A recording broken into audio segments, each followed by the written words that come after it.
2 años del terremoto y tsunami que afectó al centro-sur del país, la Fiscalía Metropolitana Occidente anunció la formalización de 8 personas por sus eventuales responsabilidades en la fallida alerta de maremoto del 27 de febrero de 2010. Y entre quienes serán imputados por cuasi delito de homicidio figuran el ex subsecretario del Interior, Patricio Rosendé, la ex directora de la ONEMI, Carmen Fernández, el ex director del CHOA, el capitán Mariano Rojas, y el ex jefe de Oceanografía del CHOA, el capitán Andrés Enríquez.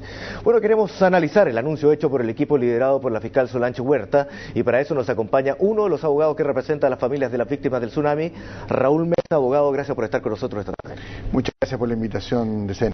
Bueno, yo creo que la mayoría de la gente conoce hasta ahora lo que va a ser la formalización efectivamente de estas 8 personas, pero pocos se acuerdan de cómo se dieron los hechos. Ojalá en forma resumida, abogado, para que tengamos qué acción tuvieron cada uno de los que van a ser imputados. Bueno, es un poco compleja la respuesta para resumirla en poco tiempo, pero la verdad que aquí lo relevante es que, primero que nada, los hechos nacen en el CHOA. Y en el CHOA hay 2 personas a cargo del CHOA, el director del CHOA, que es el ex director del CHOA, el comandante Rojas, y el jefe de turno del CHOA, que es el teniente Andina.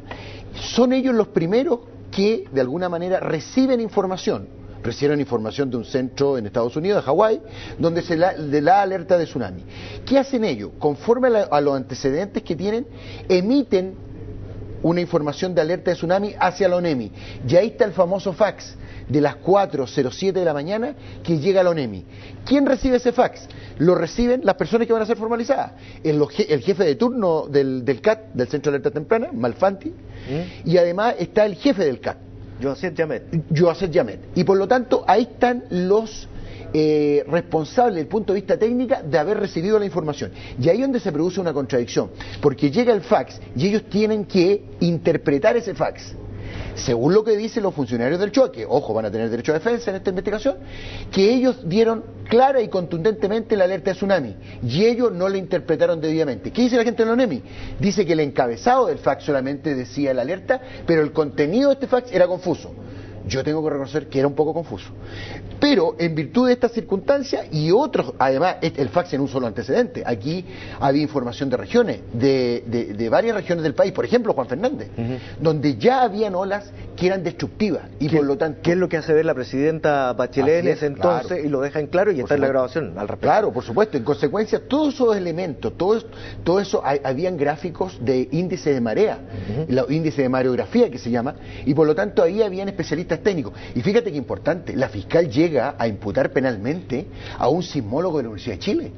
Sí, y no estaba contemplado. Carlos Andrés Zapata. ¿Y por qué? Fíjate, él participó de la asesoría técnica a la presidenta, a la expresidenta, y además al personal técnico del CAT y a la directora de la ONEMI y al ex subsecretario del ministro del Interior, del secretario del Interior. Y por lo tanto aquí es importante porque, ¿sabe lo que hace ese sismólogo? Dice, conforme a los antecedentes que hoy día se está entregando, la información que está entregando, no habría elementos para justificar la presencia de un tsunami, y lo descarta. Porque se lo dice, produce en tierra y no en mar. Así es. Y ahí, Claudio, que bueno, tú tocas un punto muy interesante.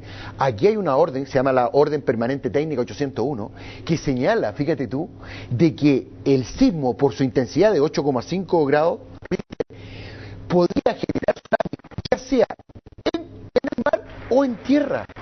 Y ahí donde la fiscal dice, bueno, esta información, que era una información técnica, deberían haberla conocido ¿quién? Los profesionales técnicos que estaban a cargo de la ONEMI y también del CHOA. Y por lo tanto ahí hay una falta de experticia profesional que significa negligencia y por lo tanto configura el delito culposo. Ahora, las autoridades. Carmen Fernández estaba a cargo de la ONEMI en ese entonces. Patricio Rosende, subsecretario, que poca experiencia debe haber tenido efectivamente en este tipo de fenómenos y por lo tanto lo que está recibiendo es la información de los técnicos que ya señalamos. Bueno, efectivamente, pero fíjate tú que aquí otro elemento que la gente no conoce. Aquí además hay una norma, que es el Decreto Supremo 156, que regula el Plan de Emergencia Nacional.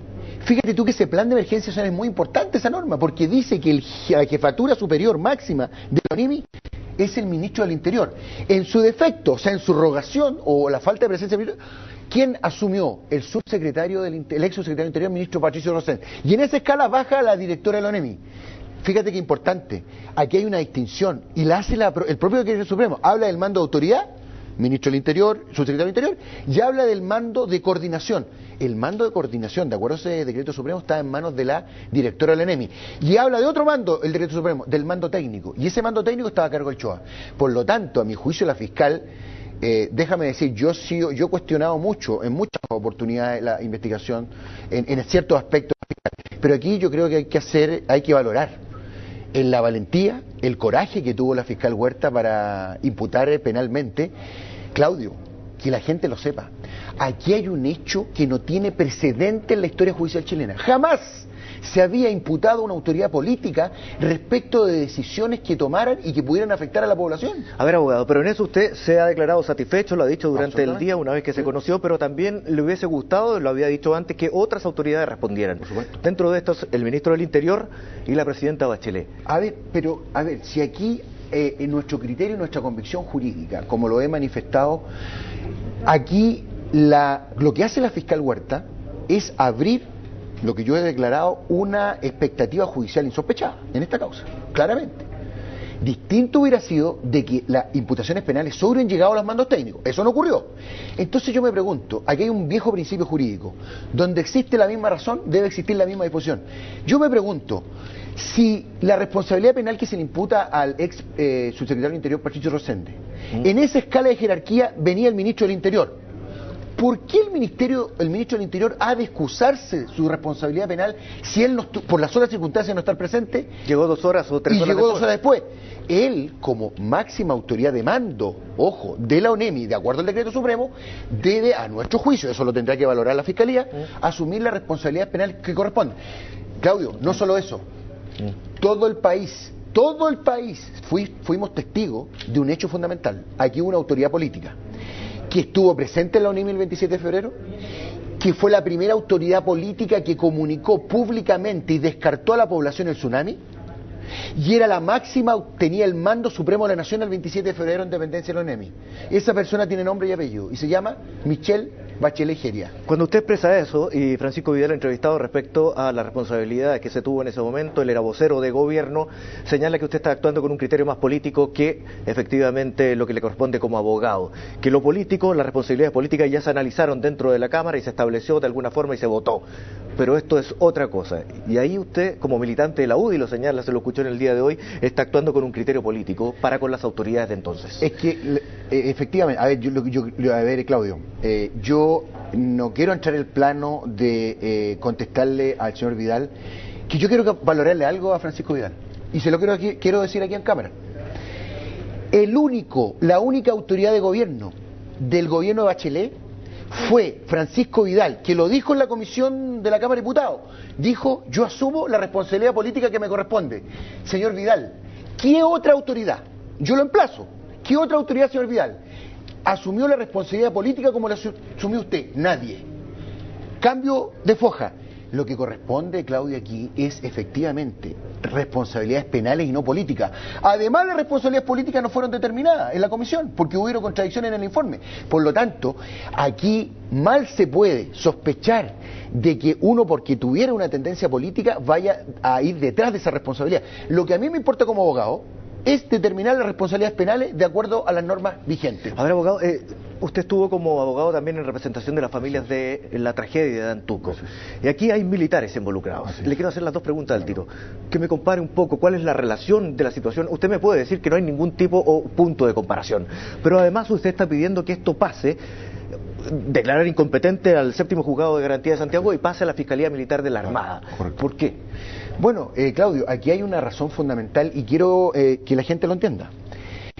Aquí, en concepto de estos querellantes, en mi caso particular, creemos que aquí, respecto de los uniformados, no solamente se da el cuasi delito de homicidio, sino se daría el delito, porque eso tiene que establecerse en tribunales, el incumplimiento de deberes militares. Claudio, pero por supuesto que yo tengo que comparar Antuco con esta causa. ¿Qué pasó en Antuco? Una mala decisión. ¿De quién? Del mando. ¿Qué pasó con ese mayor Cereceda? Condenado a cuasi delito homicidio más incumplimiento de deberes militares. Llegamos a una pena de 5 años y 1 día. Yo quiero decirle especialmente a la familia de las víctimas, a las que represento y a las que no represento, que si de estos 8 personas formalizadas, la fiscal Huerta o el séptimo juzgado de garantía condena a alguien, lo va a condenar a una pena que va de 61 días a 3 años, es decir, pena no privativa de libertad, y por lo tanto va a ser una pena que la persona la va a cumplir en libertad. Y por eso usted quiere trasladarlo a la Fiscalía Militar. Pero absolutamente, y aún más, si aquí hay razones, no solo razones de penalidad, yo por razones de penalidad no me podría llevar la causa de la justicia militar. Hay una razón de fondo, aquí hay delitos militares que el juzgado de garantía de Santiago es incompetente para conocer, y por lo tanto lo que corresponde aquí, que esta causa en relación a ese tipo de delito sea conocido por la justicia militar. Claudio, te agrego algo más. Aquí hay una verdad que se desconoce y que no está dicha. Y esa verdad, que es la que yo quiero que la entregue la justicia militar. Porque evidentemente yo creo que aquí en este caso las Fuerzas Armadas, especialmente la Armada de Chile, tiene mucho que decir. ¿Y cuál es yo quiero recordar, Claudio, un diálogo entre la expresidenta Bachelet y el comandante Rojas. El expresidenta Bachelet en su declaración dice al comandante Rojas que está equivocado con la información de que no existe tsunami en Juan Fernández. Entonces, Claudio, Claudio, conocemos en el video que pero se dio a por conocer supuesto, a través de la entonces, prensa. yo me pregunto si la expresidenta Bachelet tenía tanta convicción de tratar de equivocado al comandante Rojas. Yo me pregunto, ¿no faltó autoridad política, autoridad de mando, para que un presidente de la República, pensando en el bienestar y la protección de la población, haya dicho preventivamente, y demos la alerta de tsunami y llevar a las personas para efecto de protección? Pero no tenía el conocimiento técnico y le estaban diciendo técnicamente que era de otra forma, abogado. Bueno, pero eso se resolverá en la justicia. Yo le quiero agradecer de todas maneras sus argumentos aquí con nosotros, como siempre. Muchas gracias nuevamente. Nosotros nos vamos a comerciales, hacemos una pausa y ya regresamos. Es más